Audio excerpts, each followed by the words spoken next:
মানুষ হচ্ছি যেখানে আমরা আমাদের সন্তানদেরকে মাঠে যে পরিবেশ দরকার সেটা দিতে ব্যর্থ হচ্ছি। এটা আমরা রাষ্ট্রীয়ভাবেও আমরা এটার ক্ষেত্রে অবহেলায় আমরা দেখছি, আমরা সামাজিকভাবেও দেখছি। এই শিশুদের জন্য পর্যাপ্ত মাঠের প্রয়োজন। পর্যাপ্ত মাঠ যদি না হয় এই শিশুরা সেভাবে বেড়ে উঠতে পারবে না, এবং তারা যদি তাদের বেড়ে ওঠার সঠিক পরিবেশ না পায় তাহলে তারা বিভিন্ন রকমের সামাজিক যে অপকর্মগুলো আছে তার সাথে জড়িয়ে পড়বে। বর্তমান আমাদের সরকার যিনি আছেন, রাষ্ট্রপ্রধান, আমাদের প্রধানমন্ত্রী সারা বাংলাদেশে মাঠের রাখার ক্ষেত্রে একটি গুরুত্বপূর্ণ নির্দেশ দিয়েছেন। আমি আশা করি আমাদের যারা দায়িত্বে আছেন তারা প্রধানমন্ত্রীর এই নির্দেশকে গুরুত্ব দিয়ে যদি প্রত্যেক এলাকায় মাঠের ব্যবস্থা করেন তাহলে আমাদের এই শিশুদের জন্য অনেক উপকার হবে। যেমন আমাদের এই ৮ নম্বর এবং ২ নম্বর ওয়ার্ডে একটা মাঠ নেই।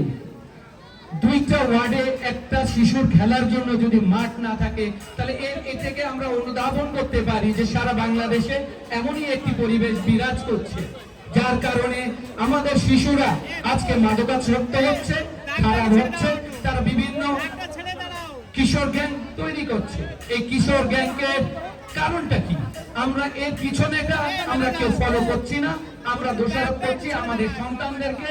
আমরা বলছি আমাদের এলাকা খারাপ, আমাদের পরিবেশ খারাপ, আমাদের পিতামাতা ঠিকভাবে তার সন্তানকে মানুষ করতে পারছে না। কিন্তু প্রকৃত সত্য এটাই যে আমরা তাদেরকে পর্যাপ্ত মাঠ দিতে পারছি না, খেলার পরিবেশ দিতে পারছি না, আমরা তাদেরকে সঠিকভাবে বড় হয়ে উঠতে কোনো সহযোগিতা করতে পারছি না। তাই সমাজের সবাইকে এই বিষয়ে এগিয়ে আসলে এই বিষয়টা আরো সহজ হবে। তৃতীয় ক্ষেত্রটা আমি অনুধাবন করেছি আরেকটি বিষয়, যেটি শিশুরা একটি রোবটে পরিণত হয়েছে।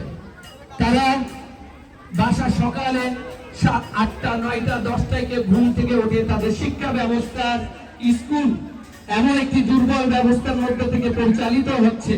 আমি বিশ্বের বিভিন্ন দেশ ঘুরে আমি দেখেছি যে বিশ্বের কোন দেশে 4টের সময় স্কুল থেকে বাচ্চারা ফেরে না। তাদের স্কুল কলেজে যে শিক্ষা ব্যবস্থা সেটা যদি আমরা 12 থেকে 2টার মধ্যে সমাপ্ত করতে পারি তাহলে এই বাচ্চারা বাড়ি যে 2টা থেকে 4টে রেস্ট নিয়ে 6টা পর্যন্ত মাঠে খেলতে পারে। আমাদের 4টে পর্যন্ত 4টে থেকে 6টা পর্যন্ত চলে কোচিং ব্যবসা। এই কোচিং ব্যবসার কারণে সন্তানরা যখন স্কুল থেকে আসে ক্লান্ত অবস্থায় তাদেরকে ঘাড়ে দিয়ে দেওয়া হয় এবার কোচিং এর ব্যাগ। তাহলে তারা খেলবে কখন? শিশুরা উঠবে ভোর বেলায়, ফজরের নামাজ পড়বে, তারা তাদের শিক্ষা প্রাথমিক কার্যক্রম শেষ করবে, এরপরে স্কুলে যাবে, 12 থেকে 2টার মধ্যে তারা বাড়ি ফিরবে, তারা তাদের বিশ্রাম করবে, 4 থেকে 6টা পর্যন্ত মাঠে খেলা করবে। এটাই স্বাভাবিক একটা জীবন বলে আমি মনে করি। কিন্তু আসলে বর্তমানে কি আমরা এভাবে চলছি? আমাদের রাষ্ট্র কি এভাবে পরিচালিত হচ্ছে? আমাদের সামাজিক ভাবে কি এই মূল্যবোধটা আমাদের মাঝে জাগ্রত হচ্ছে? আমরা এই বিষয়ে উদাসীন।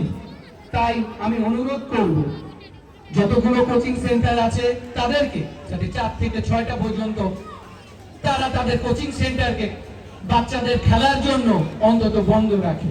4 থেকে 6টা পর্যন্ত আমাদের শিশুদের জন্য খেলার পর্যাপ্ত ব্যবস্থা করুন।